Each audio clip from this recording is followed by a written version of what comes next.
नमस्कार, जय श्री राम। प्रिय भक्तों, वास्तुशास्त्र और हिंदू धार्मिक मान्यताओं में दिशाओं का खास महत्व है। इसमें दक्षिण दिशा को अक्सर अशुभ या कम अनुकूल माना जाता है। ग्रंथों में दक्षिण दिशा का संबंध यमदेव यानी मृत्यु के देवता से जोड़ा गया है। माना जाता है कि यम का लोक दक्षिण दिशा में स्थित है, इसीलिए पारंपरिक रूप से दक्षिण दिशा को मृत्यु, परिवर्तन और अंत का प्रतीक माना जाता है। इसी कारण से कई लोग पूजा स्थल, सोने की दिशा या मुख्य द्वार को दक्षिण मुखी होने से बचाते हैं।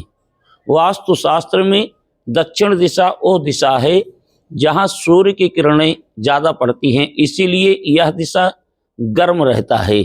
अक्सर घर या भवन का मुख्य द्वार दक्षिण मुखी हो और उचित वास्तु नियम न अपनाए जाएं तो आर्थिक अस्थिरता, सेहत से जुड़ी हुई परेशानियां, मानसिक तनाव बढ़ सकता है।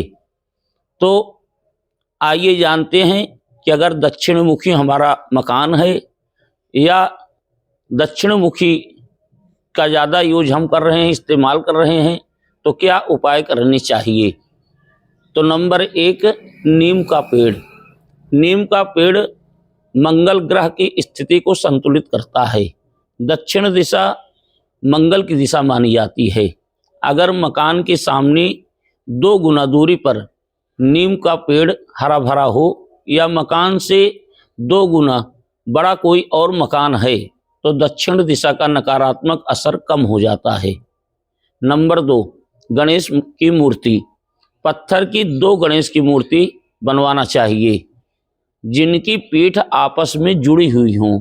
इन्हें मुख्य द्वार के बीचों बीच चौखट पर लगाना चाहिए।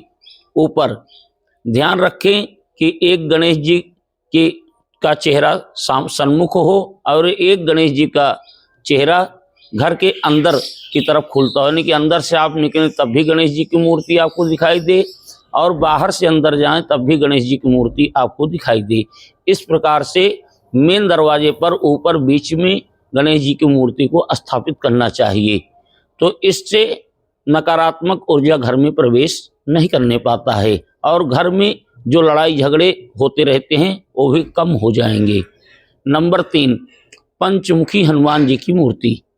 मुख्य द्वार के ऊपर पंचमुखी हनुमान जी का चित्र अवश्य लगाना चाहिए। अगर आपका दक्षिण मुखी दरवाजा है या दक्षिण मुखी मेन गेट है तो पंचमुखी हनुमान जी का चित्र बीचों बीच ऊपर दीवार पर लगा देना चाहिए। आशीर्वाद मुद्रा में हनुमान जी की तस्वीर या पंचमुखी हनुमान जी की फोटो लगाने से दक्षिण दिशा का वास्तु दोष समाप्त हो जाता है। नंबर 4, आदमकद दर्पण। मुख्य द्वार के ठीक सामने अंदर घुसने लगें तो सामने दीवार पर इतना बड़ा आप दर्पण लगाएं कि जो व्यक्ति अंदर प्रवेश करे उसका चेहरा दर्पण में दिखाई देना चाहिए। तो इस प्रकार से पूरे दर्पण में चेहरा दिखाई दे, इससे घर में प्रवेश करने वालों की नकारात्मक ऊर्जा अगर साथ आ रही है तो लौट जाती है। घर में सकारात्मक ऊर्जा प्राप्त होता है, यानी कि आता है और घर सकारात्मक ऊर्जा से भर जाता है। नंबर 5, दक्षिण मुखी अगर आपकी दुकान है या व्यापार कर रहे हैं उसका मेन गेट दक्षिण मुखी है। यदि दुकान पर निरंतर धूप पड़ती है तो शहर या द्वार के ऊपर हरे रंग का शेड लगवाएं। गमले में नीम का पौधा लगाएं, इसे द्वार के साइड में रख दें। जहां पौधा बड़ा, जब अगर मान लीजिए पौधा बड़ा हो जाए तो उसे उचित दिशा में ले जा करके लगा देना चाहिए और दूसरा पौधा गमले में लगा लेना चाहिए।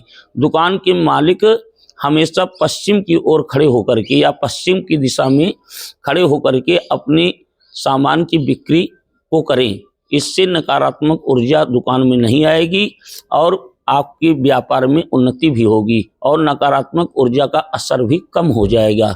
तो प्रिय भक्तों, इस वीडियो को आप सभी अधिक से अधिक शेयर करें जिससे सभी को पता लग सके कि अगर दक्षिण दिशा में हम कोई कार्य कर रहे हैं तो हमें क्या करना चाहिए।